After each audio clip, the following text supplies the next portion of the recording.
Morning students, it's grade 6 components of foods. Foods के अंदर क्या क्या कॉम्पिटेंट्स रहते हैं, वो कॉम्पिटेंट्स रहते हैं वो देखते हैं हम।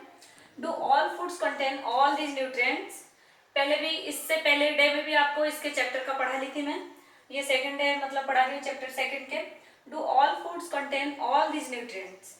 With some simple method, we can test whether cooked food or a raw ingredients contains one or more of these nutrients. The taste for presence of carbohydrate. Carbohydrate, proteins and fats are simpler to do as compared to the taste for other nutrients. Let us do these tests and record all our observation in table 2.2. अब हम देखेंगे carbohydrate क्या है, fats क्या है, minerals क्या है, उसको और ऑब्जर्वेशन करेंगे हम। For carrying out this test, we will need solution for iodine, copper sulfate and caustic soda. अब iodine, copper sulphate and caustic soda, इसको लेके हम टेस्ट करेंगे कुछ। We will also need a few test tube and a dropper. एक test tube भी लेंगे and dropper भी लेंगे। Try this test on cooked food item as well as raw material. Table 2.2 show you a way to record the observation from these tests. Some food items are given in this table.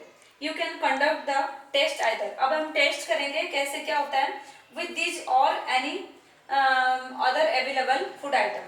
Do this test carefully and do not try to eat or taste any chemical.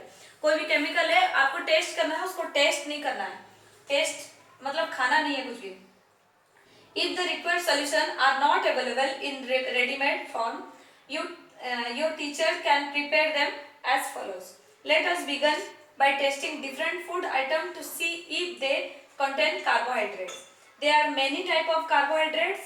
The main carbohydrates found in the food are in the form of starch and sugar.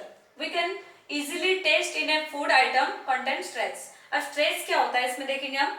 Taste for starch. Take a small quantity of food item or a raw ingredients. Put 2 and 3 drops of dilute iodine solution on it. Observe if there is any change in color of the food item.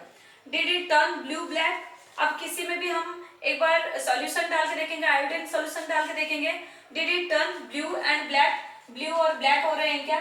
A blue black color indicates that it contains starch. अगर हम कोई भी चीज में iodine के solution डालते हैं और उसमें वो ब्लू ब्लैक कलर में आने लग जाते हैं तो समझ लेना कि उसमें कौन सा चीज कंटेंट है, स्ट्रेच है। Repeat this test with other food items to find out which of these contains starch. Enter all your observation in table 2.2. Test for protein. अब स्ट्रेच हमें कैसे मिल गया ये पता है आपको कि आयोडीन सॉल्यूशन डालते हैं तो वो ब्लू ब्लैक में कलर में चेंज होने लग जाएगा। टेस्ट फॉर प्रोटीन, अब प्रोटीन चेक करेंगे हम। Take a small quantity of food item for testing. If the food you want to test a solid, you first need to make a paste of it powder. Grinding or mash a small quantity of the food item. Put some of this in a clean test tube. Add 10 drops of water to it. Shake the test tube.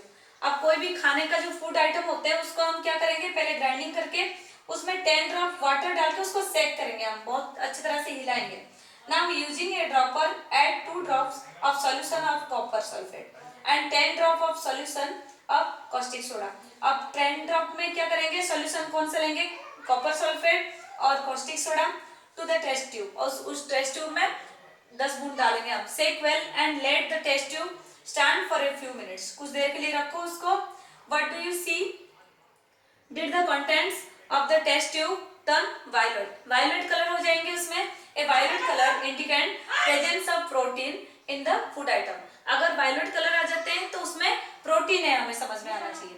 Now we can repeat this test on other food item. अब दूसरे test हम देखेंगे।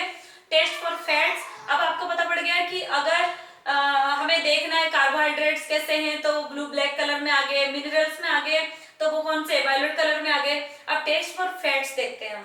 Take a small quantity of food item, work it in a piece of paper and crush it. Take care that the paper does not tear. Paper जैसे फटे नहीं वैसे आपको रखना है। Now strain the paper and observe it carefully. Does it have an oily patches, hold the paper against light. Are you able to see the light faintly through these patches? अब कोई भी चीज हम डालेंगे, जैसे ऑयली पेजेस अगर हो जाएंगे तो उसमें क्या समझेंगे हम, an oily page on paper so that the food item contains fats. जिसमें ऑयली पेजेस आ जाएंगे, जहां ऑयल ऑयल उस पेपर में आ जाएंगे, तो समझ लेना कि वो फैट है उसमें। द फूड आइटम में sometimes contain a little water, therefore after you have rubbed an item on paper, let the paper dry for a while. If there were any water that may have come from food, it would dry up after some time. If no oily patches show up after this, the food item does not contain any fat. अगर हम उसमें water की drop भी डालेंगे और उसमें देखेंगे सूखने के बाद अगर कोई ऑयली पैचेस नहीं है तो मतलब फैट्स नहीं है उसमें, और अगर ऑयली पैचेस है तो उसमें फैट्स है। अभी आपको पता पड़ गया कि क्या क्या हम टेस्ट कर सकते हैं, फैट्स कैसे हैं, कार्बोहाइड्रेट कैसे हैं, मिनरल कैसे हैं, कैसे समझ सकते हैं, ये आपको पता पड़ गया। अब इसके जो असेसमेंट है मैं इसके बाद ही आपको इसके साथ ही दूंगी और इसको आपको सॉल्व करना है। Thank you.